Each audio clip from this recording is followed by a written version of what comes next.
नमस्कार, मी आरती गुप्ते. अभिवाचन आरतीचे ह्या माझ्या चॅनेलवर तुमचं सर्वांचं खूप खूप स्वागत. आज मी तुमच्या समोर स्वप्ना मुळे उर्फ स्वप्ना माई यांनी लिहिलेली एक कथा सादर करत आहे. पण त्यापूर्वी एक महत्वाची सूचना. जर आजची कथा आवडली तर जरूर लाईक करा, शेअर करा आणि यूट्यूबच्याच कॉमेंट सेक्शनमध्ये कॉमेंट करायला विसरू नका. त्याचप्रमाणे जर चॅनेलला नवीन असल्यास जरूर सबस्क्राईब करा किंवा काही कारणाने सबस्क्राईब करायचं राहिलं असेल तरी सबस्क्राईब करा. तर आपण ऐकूया. आजच्या कथेचं शीर्षक आहे सरप्राईज आणि लेखिका आहेत स्वप्ना मुळे. अरे तू आधी मला बोलून दाखव, तू स्टेजवर काय बोलणार आहेस, तेवढीच तुझी प्रॅक्टिस होईल. फार घाबरल्यासारखं होतं बरं त्या स्टेजवर. तो काही तुझा नेहमीचा भाषण ठोकायचा स्टेज नाही. इथे प्रॅक्टिस करून घे आमच्या समोर. तो आरशात बघून भांग पडताना थांबला. आई, अगं त्याची काही गरज नाही. मला काय बोलायचंय त्या वधूवर मेळाव्यात ते माझं फिक्स आहे. So don't worry, let's go. ते बोलणं तुझ्या वाढदिवसाचं खास बर्थडे गिफ्ट असेल. असं म्हणत कारची चावी घेऊन तो पळाला देखील. नंदा आणि सुनील एकमेकांना बघून हसले. तिने निघताना त्या सुंदर काळ्याभोर कृष्णमूर्ती समोर दिवा लावला. सकाळी घातलेला सुंदर मोगऱ्याचा हार अजून टवटवीत होता. नेहमीप्रमाणे समाधानाने डोळे मिटून ती म्हणाली, कृष्णा, तू ऋषीच्या रूपाने खरा बाळकृष्ण होऊन माझ्या अंगणी आलास. आता फार महत्वाचा टप्पा आहे रे माझ्या ऋषीचा. जोडीदार चांगला मिळाला म्हणजे झालं.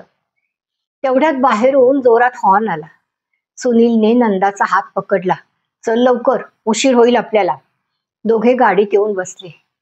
नंदाच्या मनात ऋषीचं लग्न म्हणजे अगदी धाकधूक सुरू होती. कारण ह्या वधू संशोधनात तिने बऱ्याच फोटो खाली दिलेल्या माहितीत सासू सासरे नसल्यास उत्तम किंवा ज्यांना आई वडील नाही त्यांनी संपर्क करा असंही लिहिलेलं होतं. मोठ्या पोराच्या बाबतीत तिथे अनुभवत देखील होती. आज मेळाव्यात तर काय काय ऐकायला मिळणार आहे ती विचार मनामध्ये करत होती.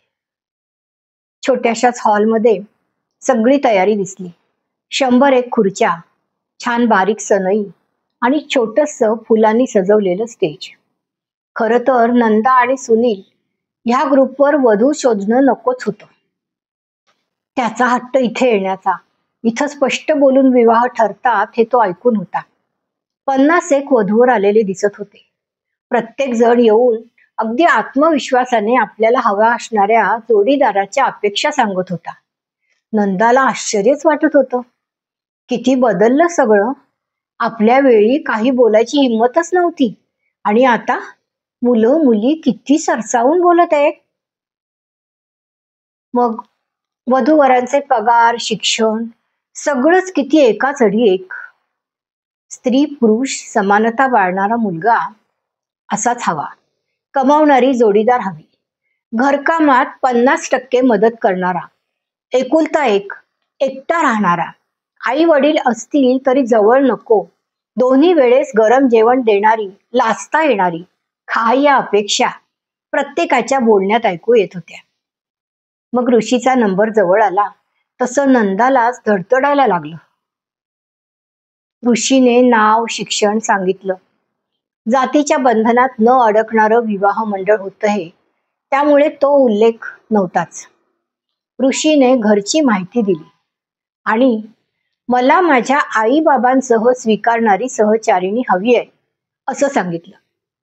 माझ्या शिक्षणामुळे मला कुठेही चांगला जॉब मिळेल, पण तिथे मी माझे आई बाबा नेणार. त्यामुळे ज्यांना माझा पैसा, शिक्षण ह्याच्याशी लग्न करायचंय त्यांना सॉरी, पण ज्यांना आमच्या तिघांसोबत राहण्याची तयारी असेल असेच ठिकाणं वेलकम आहेत. ह्याचं आणखी एक कारण सांगतो. 25 वर्षापूर्वी अनाथालयात रडणाऱ्या एका मुलाचा वाढदिवस आहे हे कळल्यावर तिथे संस्थेला भेट द्यायला आलेल्या दोघा नवरा बायकोने विचारलं, मुला, तुला काय सरप्राईज आवडेल तुझ्या वाढदिवसाचं? ते मूल म्हणालं, तुम्ही द्याल का जर मी ते सांगितलं तर? ते म्हणाले, हो नक्की. त्यावर ते मूल म्हणालं, मला आई बाबा हवेत. त्या क्षणी ज्यांनी दत्तक घेऊन मला एवढं सुंदर जगणं दिलं, त्या आई वडिलांना मी येणाऱ्या सहचारिणीसाठी सोडून देऊ शकत नाही. त्यामुळे कृपया ह्या अटी लक्षात ठेवूनच संपर्क साधा. तो स्टेजवरून खाली येऊन बसला. नंदा अखंड रडत होती. आज तिचा वाढदिवस होता आणि तो म्हटलाच होता, माझं बोलणं हेच तुला सरप्राईज गिफ्ट आहे. आणि खरंच ते होतं. कारण सख्खा मुलगा सुनेच्या म्हणण्याखातर दुसरीकडे राहत होता. ह्यानी मात्र सुरुवातच अशी केली होती. 25 वर्षापूर्वीचं सरप्राईज आता परत मिळालं होतं. सुनील आणि नंदा दोघंही भरून पावले होते. ऋषीने आईला जवळ घेतलं. मी आहे हा विश्वास नंदाला त्याच्या मिठीत होता. तिने पाणावल्या डोळ्यांनी त्याच्याकडे बघितलं.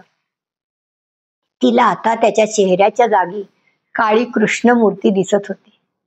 आयुष्यातल्या काही निर्णयांना मोगऱ्याचा दरवळ असतो हेच खरं, असंच तिच्या मनात आलं. धन्यवाद.